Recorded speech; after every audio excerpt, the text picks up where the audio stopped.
अस्सलाम अलैकुम। जीएसटी की कुछ खराबियां उसे एक खराब टैक्स सिस्टम में बदल देती हैं।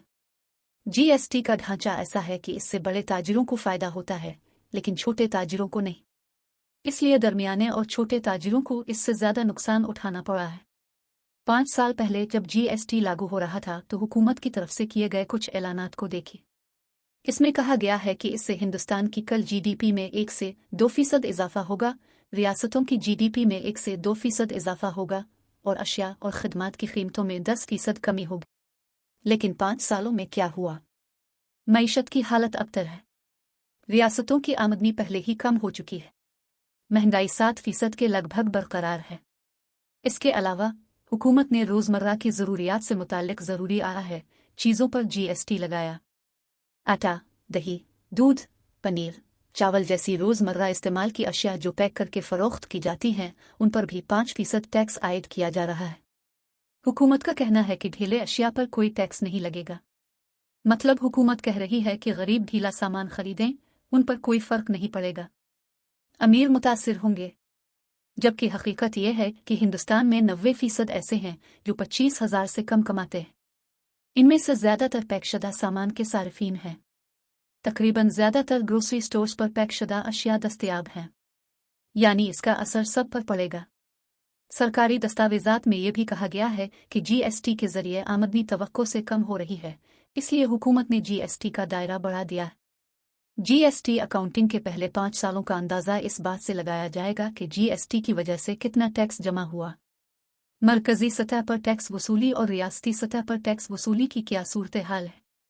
जीएसटी का डिज़ाइन एक टैक्स पर मुनहसर है। पहले मरकज और रियासतें दोनों ही टैक्स लगा सकते थे, लेकिन सिंगल टैक्स की पॉलिसी अपनाने की वजह से रियासतों को यह हक छोड़ना पड़ा। रियासतों को सेल्स टैक्स मुआफ करना पड़ा।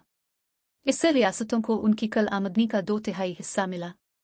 रियासतों को महसूल का यह हिस्सा तर्क करना पड़ा। मरकज को एक्साइज ड्यूटी को मुआफ करना पड़ा।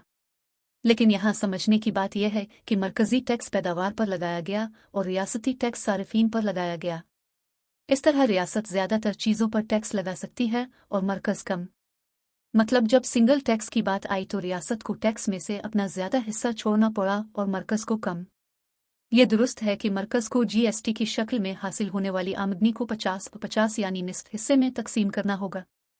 लेकिन टैक्स की शरह के तयन का ढांचा जिस तरह का है, मरकजी हुकूमत के पास शरातें करने का ज्यादा इख्तियार है और रियासत ने अपना इख्तियार छोड़ दिया। कई मुतालियात से पता चलता है कि जीएसटी के नफाज के बाद जीडीपी के लिहाज से रियासत और मरकज की आमदनी में कमी आई है। साल 2014 से 2021 तक रियासतों की टैक्स आमदनी रियासतों की कल जीडीपी का तकरीबन 6.6% रही है। महाराष्ट्र, तमिलनाडु, कर्नाटक, गुजरात जैसी रियासतें हिंदुस्तान की सनती रियासतें हैं। जीडीपी पर उनका टैक्स रेवेन्यू भी पहले से कम है। यानी जीएसटी के टैक्स निज़ाम से कोई फायदा नहीं हुआ। मरकजी हुकूमत पेट्रोल और डीजल जैसी चीजों पर टैक्स लगाती है। ये इसके कम होते खजाने की तलाफी करता है। ये आमदनी भी रियासतों के साथ शेयर नहीं की जाती है।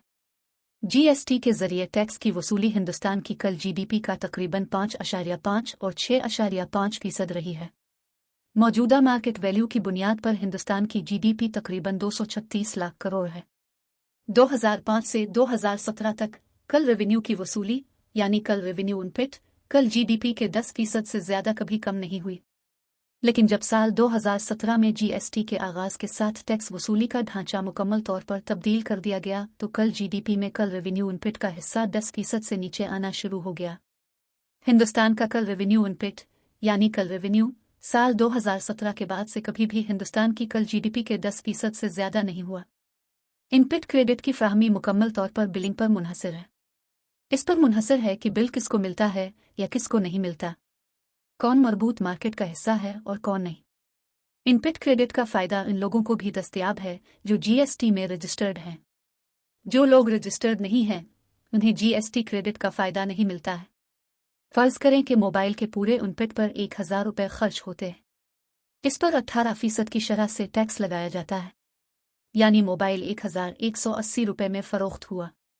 इस पर कुछ वैल्यू एडिशन करने के बाद दुकानदार ने इसे 1,500 रुपये में बेच दिया। इस तरह मोबाइल दुकानदार पर 1,500 का 18% यानी 270 रुपये टैक्स आयद किया गया। लेकिन दुकानदार पहले ही 180 रुपये टैक्स अदा कर चुका है। यानी अगर दुकानदार 1,500 रुपये बेचने और 1,180 रुपये खरीदने का बिल दिखाता है तो दुकानदार को सिर्फ 2,70,180 रुपये यानी 90 रुपये टैक्स अदा करना होगा। ये इनपुट क्रेडिट है। लेकिन फर्ज करें कि अगर कोई बिल नहीं है या बिल में इंक्रीमेंट दिखाए जाएंगे तो क्या होगा? ऐसी सूरत हाल में धोखाधड़ी का इम्कान है, और ये वो जगह है जहां फ्रॉड होता है।